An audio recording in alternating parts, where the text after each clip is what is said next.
الحمد لله وكفى وسلام على عباده الذين اصطفى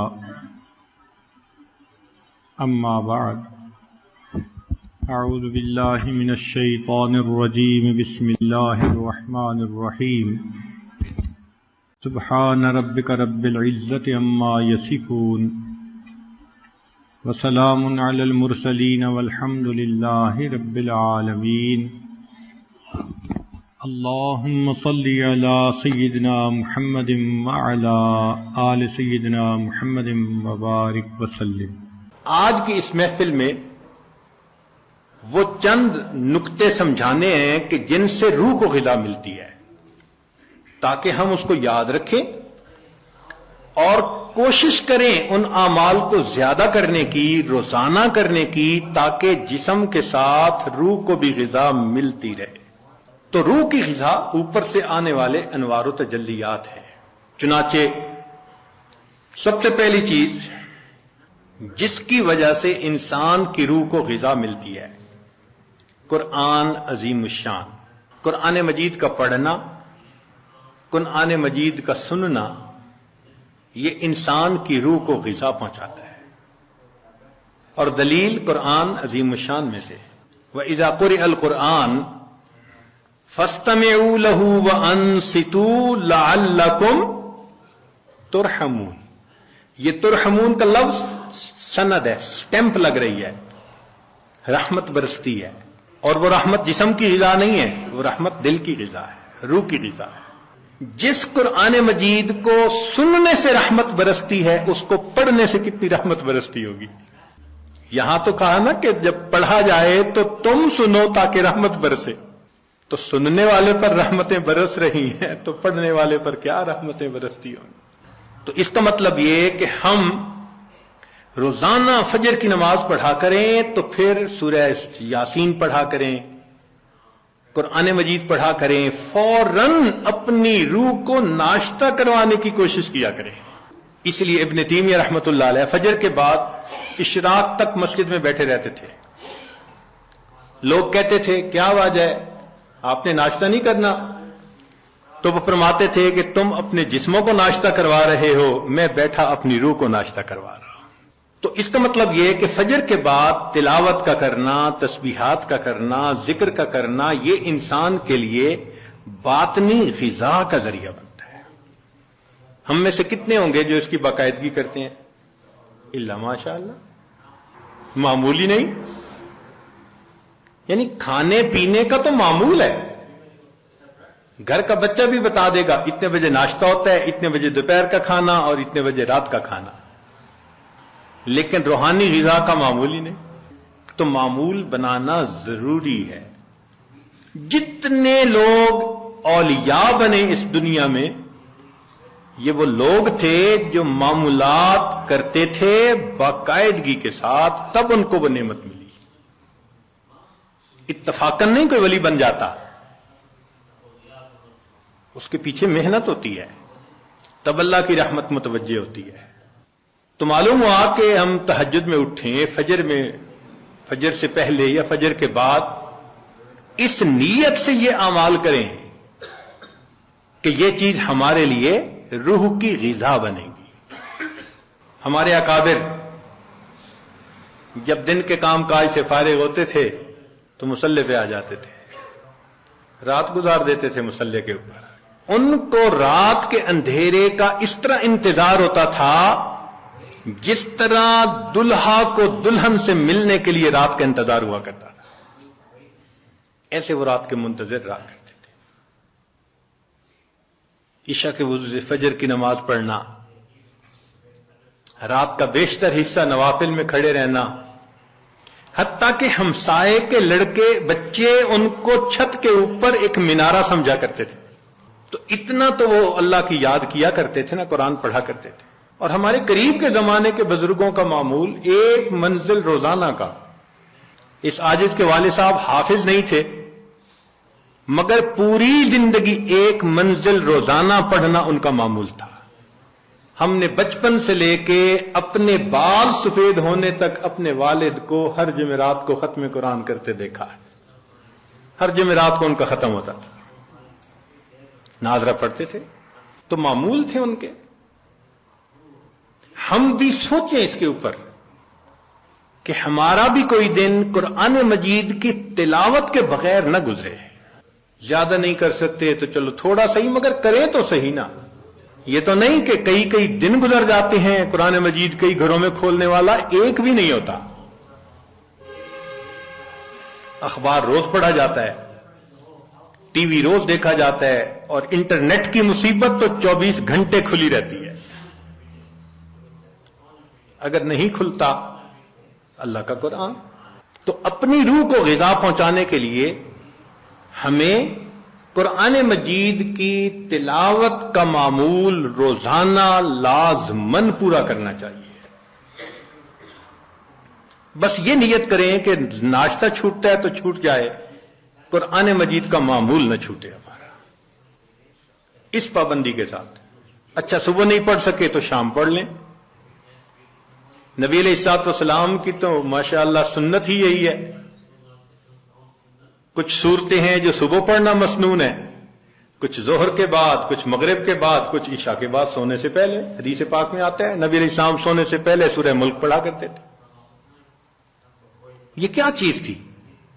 جیسے آپ کچھ دیر کے بعد نا کینڈی کھا رہے ہوتے ہیں، بسکٹ کھا رہے ہوتے ہیں، فلاں چیز کھا، یہ اسی طرح ہے کہ معمول ساتھ ساتھ چلتا رہتا ہے، روح کو غذا ملتی رہتی ہے۔ تو جتنی مسنون صورتیں ہیں یاد کریں اور ان کو دن کے مختلف اوقات میں پڑھنے کی عادت بنا لیں، از خود غذا ملتی جائے گی۔ اور جو حافظ قرآن ہوں ان پر تو اللہ کی خاص رحمت، وہ اپنی منزل کے حساب سے پڑھیں۔ ہمارے اکابر تو ایک آیت پڑھتے تھے، پوری رات گزار دیتے تھے۔ پہلے یہ بات ذرا عجیب لگتی تھی کہ ایک آیت پڑھتے پوری رات، پھر ایک چیز نکل آئی جس کا نام ہے چنگم۔ ہم نے بعض بچوں کو دیکھا کہ جتنی دیر بیٹھے ہیں منہ چل رہا ہے، پوچھا بھئی یہ کیا مسئلہ ہے؟ کہنے لگے جی بس یہ چنگم ہے، اس کو چبانے میں مزہ آتا ہے۔ بھئی اگر ایک گھنٹہ ایک ہی چیز کو چبانے کا مزہ یہ پا رہے ہیں تو ہمارے اکابر بھی ایک آیت کو بار بار پڑھ کر کندے مکرر کا مزہ لیا کرتے ہیں، ان کو بھی مزہ آتا تھا۔ تو پہلی چیز جس سے ہم نے اپنی روح کو غذا پہنچانی ہے وہ کیا چیز ہے؟ قرآن مجید کی تلاوت کرنا۔ صرف ثواب کی نیت نہیں ہونی، ثواب تو ملے گا، یہ بھی نیت ہونی ہے کہ میں نے اس کو آداب کے ساتھ، توجہ کے ساتھ اس طرح پڑھنا ہے کہ اللہ کی رحمتیں برسیں اور میرے دل کی ظلمت کو دھو دیں۔ دوسری چیز جس سے کہ انسان کے اوپر اللہ کی رحمت برستی ہے اس کو کہتے ہیں استغفار۔ استغفر اللہ ربی من کل ذنب واتوب الیہ۔ قرآن مجید میں اللہ رب العزت نے حکم فرمایا واستغفر اللہ، استغفار کرو۔ ہمارے اکابر یہ معمول بتاتے ہیں روزانہ، استغفر اللہ ربی من کل ذنب واتوب الیہ۔ اس کو دن میں کم از کم 100 مرتبہ صبح، 100 مرتبہ شام، زیادہ وقت ہو تو 200 مرتبہ بھی پڑھ سکتے ہیں۔ مگر جب پڑھ رہے ہوں تو ذرا اپنے گناہوں پر ندامت بھی دل میں محسوس کریں۔ یہ نہ ہو کہ زبان پہ استغفار چل رہا ہے اور دن میں گناہوں کے خیال چل رہے ہیں۔ رابعہ بصریہ رحمت اللہ علیہ فرماتی تھیں استغفارنا یحتاج الی استغفار، کہ ہم ایسا استغفار کرتے ہیں کہ اس کے اوپر ہمیں استغفار کرنے کی ضرورت ہے۔ سبح برکف، توبہ برلب، دل پر از لطف گناہ۔ ہاتھ میں تسبیح، زبان پہ توبہ اور دل گناہ کی لذت میں پڑا ہوا ہے۔ معصیت را خن میں آیت بر استغفار ما، میرے استغفار کے اوپر تو گناہ بھی کھڑا ہنس رہا ہے۔ تو ایسا استغفار نہ ہو، صحیح ندامت کے ساتھ ہم استغفار پڑھیں تو اللہ تعالی کی رحمت برسے گی۔ دلیل قرآن عظیم الشان، بات پکی۔ اللہ رب العزت ارشاد فرماتے ہیں لولا تستغفرون اللہ لعلکم ترحمون، قرآن کی آیت. اگر یہ استغفار کرتے تو کیا ہوتا؟ اللہ تعالی رحمت برساتے. تو اس کا مطلب ہے یہ گارنٹیڈ بات ہے کہ استغفار کرنے سے اللہ تعالی کی رحمت برستی ہے، انسان کے روح کو غذا ملتی ہے. پھر تیسری چیز جس سے کہ اللہ تعالی کی طرف سے رحمت اترتی ہے، درود شریف کا پڑھنا. حدیث مبارکہ میں آتا ہے جو شخص ایک دفعہ درود شریف پڑھتا ہے اللہ تعالیٰ 10 رحمتیں اتارتے ہیں.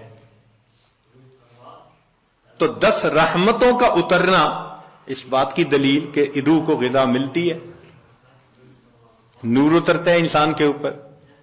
ہمارے مشائخ نے فرمایا کہ 100 مرتبہ صبح اور 100 مرتبہ شام، کم از کم اتنا تو درود شریف ضروری پڑھ لیں. ایک صحابی رضی اللہ عنہ پوچھتے ہیں اللہ کے نبی صلی اللہ علیہ وسلم میں کتنا درود شریف پڑھوں؟ فرمایا زیادہ پڑھ، چوتھائی حصہ. زیادہ پڑھو گے تو فائدہ زیادہ. اللہ کے نبی صلی اللہ علیہ وسلم آدھا حصہ. بھائی زیادہ پڑھو گے تو زیادہ فائدہ. 3 حصے. فرمایا اور زیادہ، تو 4 حصے. جب انہوں نے کہا کہ میں پورا وقت درود شریف پڑھنے میں لگا دوں گا، نبی اسلام نے فرمایا اذن یغفر لک ذنبک، تیرے گناہوں کو بخش دیا جائے گا اور تیرے غموں کو تیرے سر سے اتار دیا جائے گا.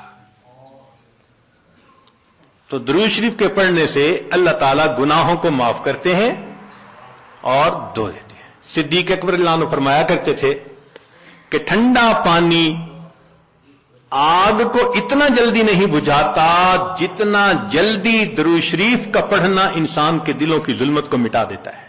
سیدنا علی رضی اللہ عنہ فرمایا کرتے تھے کہ اگر اللہ تعالیٰ اور اس کے رسول صلی اللہ علیہ وسلم نے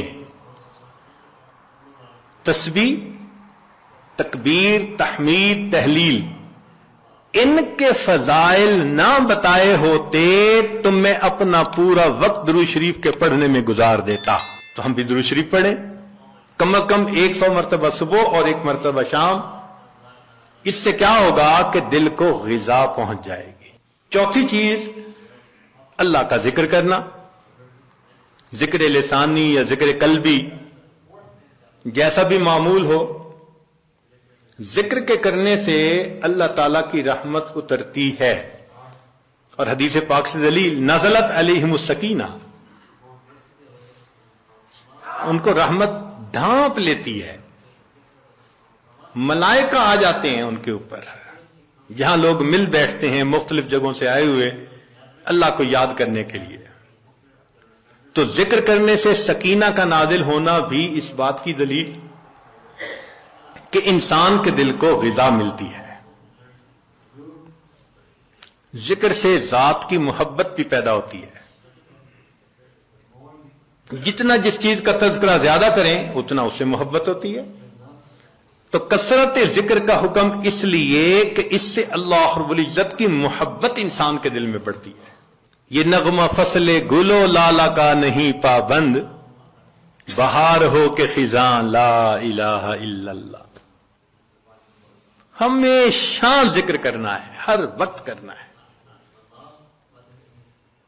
موسموں کے بدلنے کا اس پہ اثر نہیں ہوتا. اس لیے ہمارے اکابر صبح شام کا کچھ وقت تھا جس میں تنہائی میں بیٹھ کے اللہ کا ذکر کثرت کے ساتھ کیا کرتے تھے. پھر پانچویں چیز جس سے کہ انسان کے اوپر رحمت اترتی ہے وہ ہے اتباع سنت. جتنا ہر عمل سنت کے مطابق ہوتا جائے گا اتنا اللہ کی رحمت ہم پہ برستی جائے گی. جتنا ہر عمل سنت کے مطابق. اس لیے ہمارے سلسلہ یا نقشبندیہ میں بیعت ہونے کے بعد پہلا کام یہی بتاتے ہیں، ہر کام کو سنت کے مطابق کرنا ہے. سر کے بالوں سے لے کے پاؤں کے ناخنوں تک اپنے آپ کو سنت کے مطابق ڈھالنا ہے. کیوں؟ ایک تو اجر ہے، ایک قرب ہے، اللہ کی محبوبیت ملتی ہے، اور تیسرا یہ چیز انسان کے روح کی غذا بھی ہے. دلیل قرآن عظیم الشان میں سے ارشاد فرمایا اطیعوا اللہ والرسول لعلکم ترحمون، اللہ اور اس کے رسول کی اطاعت کرو تو کیا ہوگا؟ تمہارے اوپر رحمت برسے گی۔ تو اتباع سنت سے بھی انسان پر رحمت برستی ہے۔ پھر چھٹی چیز، اہل اللہ کی صحبت اختیار کرنا۔ قرآن مجید میں تو حکم دیا گیا، یا ایھا الذین آمنوا اتقوا اللہ وکونوا مع الصادقین، یہ کونوا حکم ہے، اور حدیث پاک میں بھی حکم دیا گیا۔ نبی علیہ السلام نے ارشاد فرمایا علیکم بمجالسۃ العلماء واستماع کلام الحکماء فإن اللہ تعالی یحیی القلب المیت بنور الحکمہ کما یحیی الارض المیت بماء المطر، کہ جس طرح بارش کے اترنے سے اللہ مردہ زمین کو زندہ کر دیتے ہیں، اسی طرح اہل اللہ کی حکمت بھری باتوں سے اللہ دلوں کو زندہ فرما دیتے ہیں۔ تو دلوں کو غذا کا ملنا حدیث سے ثابت، اس لیے تو فرمایا کہ انسان کہیں نہ کہیں اپنا تعلق جوڑے۔ مجدد ثانی رحمۃ اللہ فرماتے ہیں کہ ان مشائخ کی نظر شفا اور ان کا کلام کیمیا ہے، ان کا کلام کیمیا اور ان کی نظر شفا ہے وہی تیرے زمانے کا امام برحق، ہے وہی تیرے زمانے کا امام برحق، جو تجھے حاضر و موجود سے بیزار کرے، دے کے احساس زیاں تیرا لہو گرما دے، فقر کی شان چڑھا کر تجھے تلوار کرے۔ تو یہ مشائخ کی صحبت میں، اسی مرحوم رحمت اللہ فرماتے ہیں گر تو سنگے خارہ مرمر شوی چوب صاحب دل رسی گوہر شوی۔ چنانچہ علماء نے لکھا ہے کہ ایسے مشائخ جن کو دیکھ کے اللہ یاد آئے، ان کی صفت ہوتی ہے رویتہ شفا و موعظتہ دوا، ان کی رویت شفا ہوتی ہے اور ان کی بات انسان کے لیے دوا ہوتی ہے۔ بلکہ فرمایا ينتفع برؤيته قبل روایته، یہ ایسے لوگ ہوتے ہیں ان کی روایت سے پہلے رویت سے ہی فائدہ ہو جاتا ہے بندے کو۔ ساتویں چیز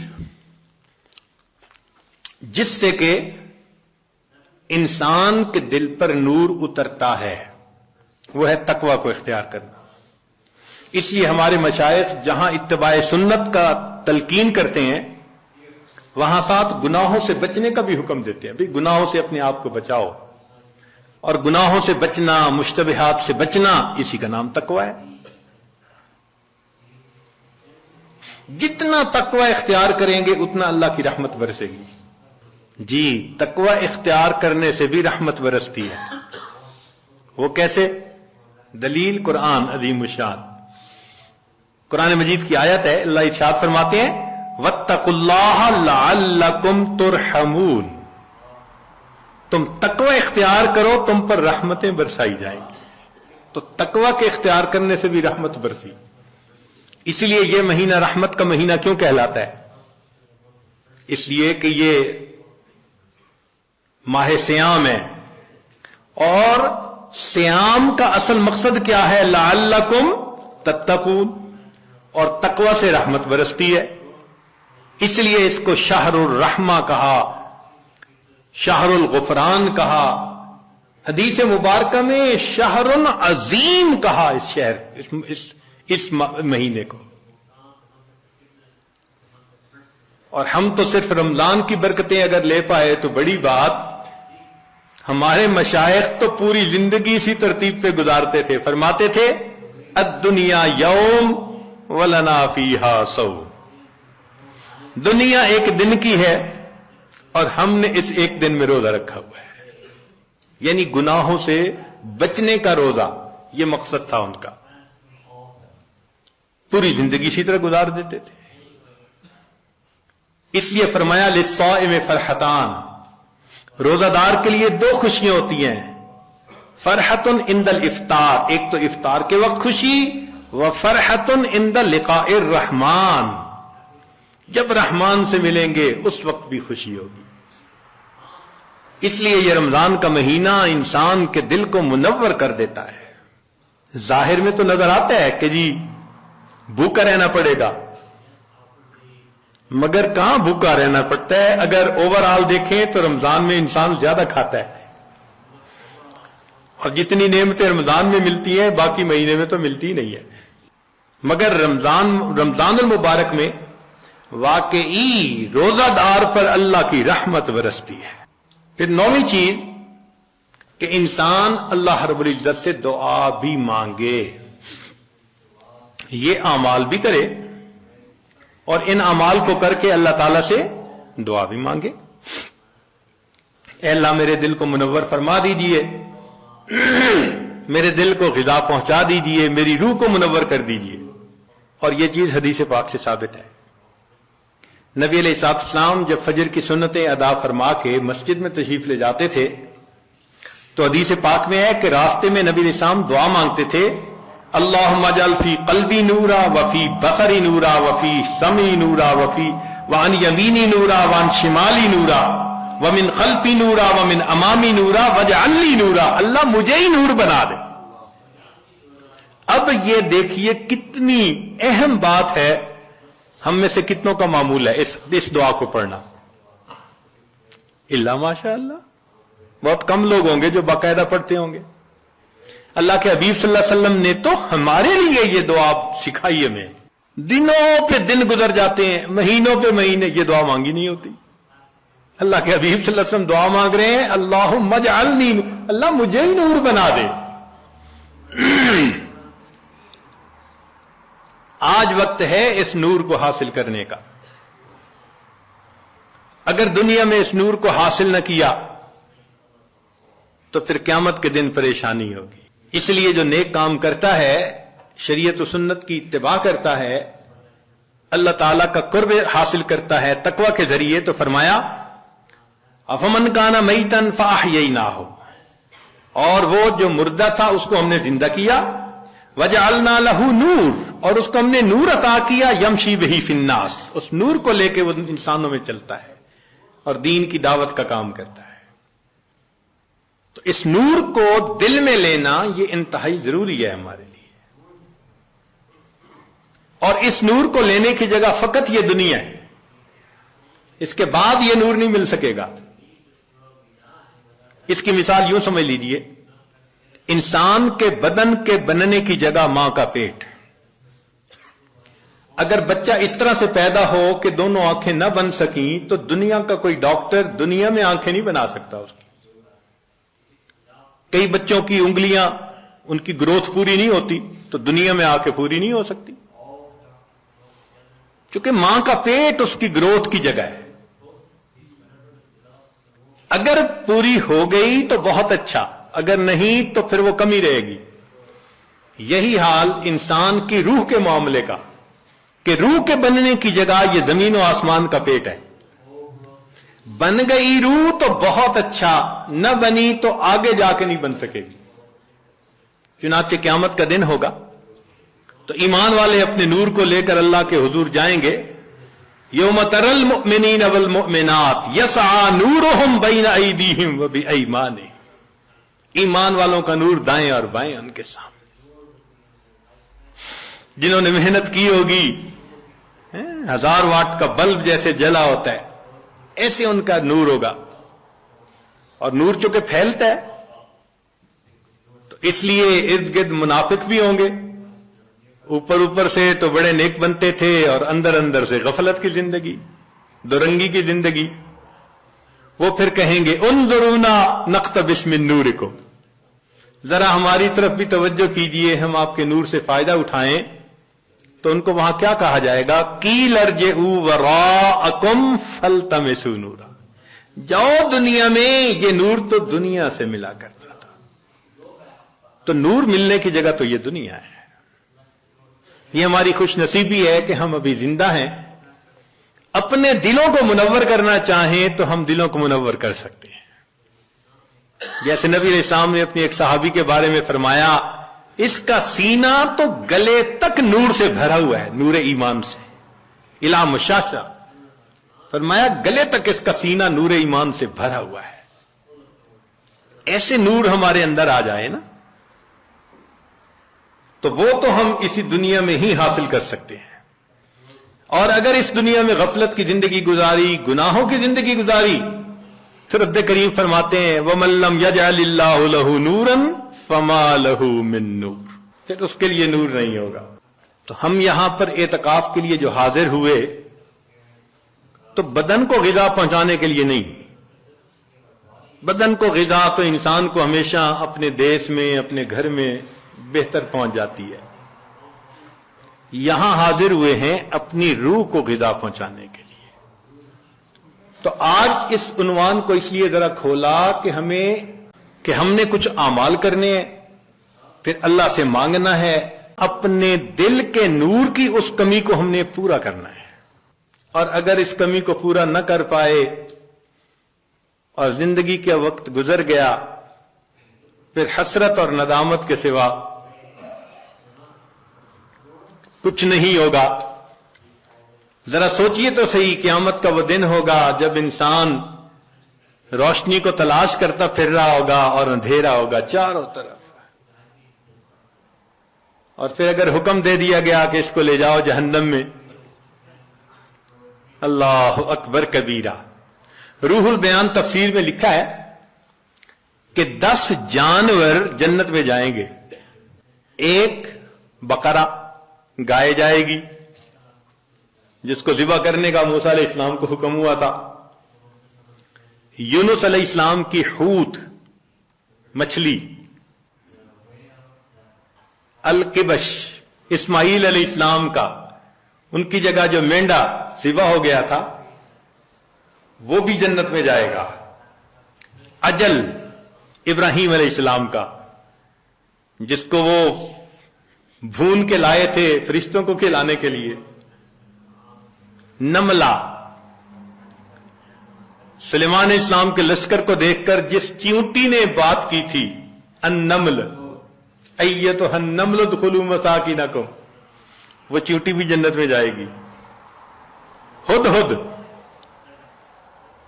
جس نے سلیمان علیہ السلام سے گفتگو کی تھی وہ پرندہ بھی جائے گا،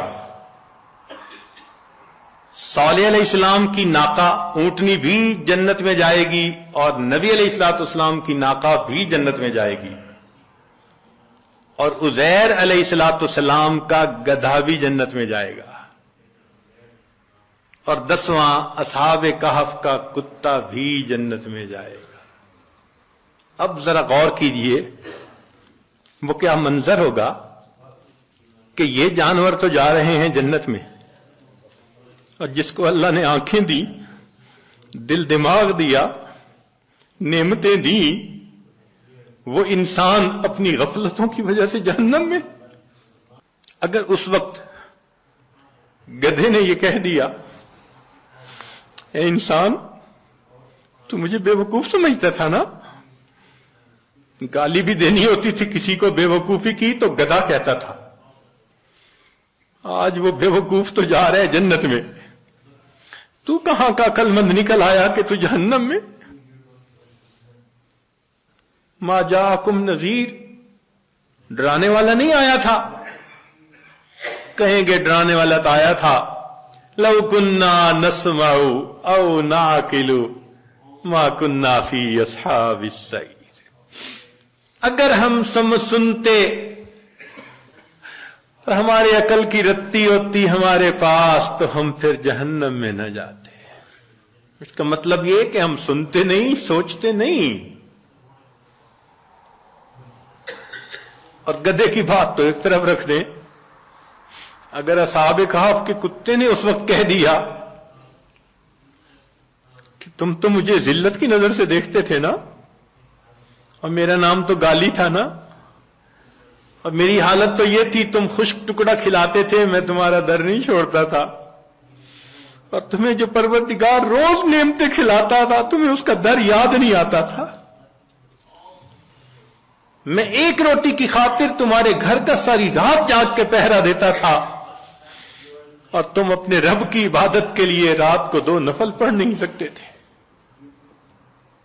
کتا جنت میں جا رہا ہوگا اور یہ حضرت انسان غفلت کی زندگی گزارنے کے بعد جہنم میں جا رہا. چہ جائے کہ وہ وقت آئے جب انسان حسرت کرے اور اس کا علاج کوئی نہ ہو. ہمیں چاہیے کہ آج ہم اس کی حقیقت کو سمجھیں اور جس طرح روح کو اپنے جسم کو غذا پہنچانے کے لیے فکر مند ہیں، ہم اپنی روح کو بھی غذا پہنچانے کے لیے فکر مند ہو جائیں اور سب اللہ کے حضور متوجہ ہوں تو اللہ کی رحمتیں اور زیادہ متوجہ ہوتی ہیں. اور ہمارے مشائخ نے لکھا کہ بدبخت وہ ہوتا ہے جو ایمان کے بغیر دنیا سے چلا جائے. تو یہ حدیث پاک اشارہ کر رہی ہے کہ ایسی محفلوں میں بیٹھنے والا بندہ بالآخر دنیا میں ایمان کی سلامتی کے ساتھ چلا جاتا ہے.